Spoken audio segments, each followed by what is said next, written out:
আমন্ত্রণ জানাচ্ছি বাংলা সংবাদের শুরুতেই জানিয়ে দেব আমাদের হাতে থাকা সর্বশেষ আপডেট বাংলা সংবাদ। রিমান্ড শেষে কারাগারে দিলীপ।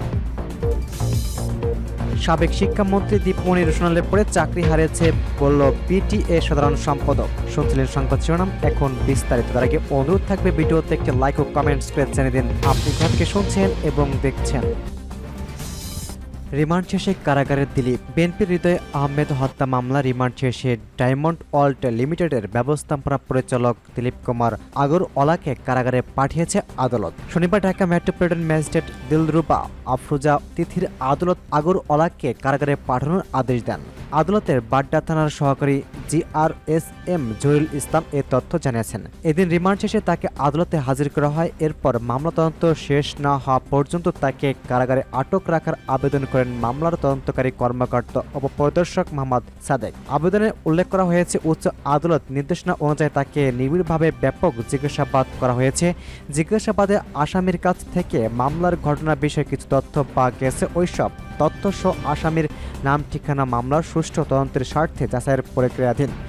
আসামি জামিনের মুক্তি পেলে পলাতক ও মামলা তদন্তের বিঘ্ন ঘটানোর সম্ভাবনা রয়েছে। এই অবস্থায় মামলা সুষ্ঠু তদন্তের স্বার্থে তদন্ত কার্যক্রম শেষ না হওয়া পর্যন্ত আসামিকে জেল হাজতে আটক রাখার প্রয়োজন। পরে আসামির পক্ষে জামিন চেয়ে আবেদন করেন। অন্যদিকে রাষ্ট্রপক্ষ জামিনের বিরোধিতা করেন। উভয়ের পক্ষে শুনানি শেষে আদালত জামিন নামঞ্জুর করে কারাগারে পাঠানোর আদেশ দেন।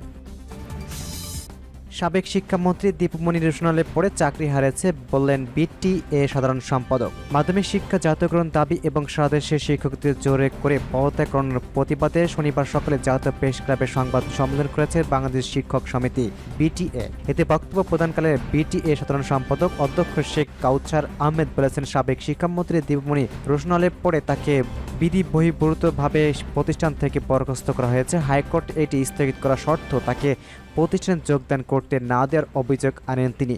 বাংলাদেশ শিক্ষক সমিতি ব্যানারে গত বছরের জুলাইয়ের সারা দেশে লাখো শিক্ষক কর্মচারী শিক্ষা প্রতিষ্ঠান জাতীয়করণ দাবিতে প্রেস ক্লাবের সামনে অবস্থান কর্মসূচি ও অনশন করেছিল।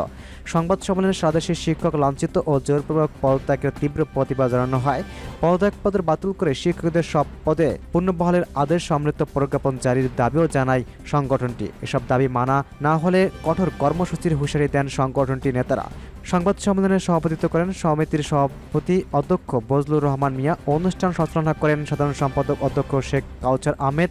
সংবাদ সম্মেলনে শিক্ষক নেতারা বলেছেন, সম্প্রতি সারা দেশে বিভিন্ন শিক্ষা প্রতিষ্ঠানের একটি মহল ব্যক্তি স্বার্থ চরিত্রায়ন করার জন্য কোমলমতি শিক্ষকদের ব্যবহার করে প্রতিষ্ঠানে কর্মরত অধ্যক্ষ প্রধান শিক্ষক সহ বিভিন্ন পর্যায়ের শিক্ষকদের লাঞ্ছিত ও সম্পূর্ণ অবৈধভাবে জোরপূর্বক পদত্যাগ করতে বাধ্য করেছে।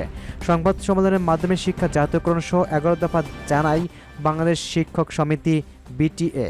অধ্যক্ষ মোহাম্মদ বজলুর রহমান মিয়া লিখিত বক্তব্য বলেছেন, শিক্ষা ক্ষেত্রে সরকারি ও বেসরকারি বৈষম্য এখন পাহাড়ের সময়। এই বৈষম্য দূরীকরণের জন্য সমিতির ব্যানারে শিক্ষক কর্মচারীদের দীর্ঘদিন আন্দোলন সংগ্রাম করে আসছে। বেসরকারি শিক্ষকরা মাত্র 25% উৎসব ভাতা ও 1000 টাকা বাড়ি ভাড়া, 500 টাকা চিকিৎসা ভাতা পান। অবসর সুবিধা ও কল্যাণ ট্রাস্টের টাকা পেতে বছরের পর বছর অপেক্ষা করতে হয়।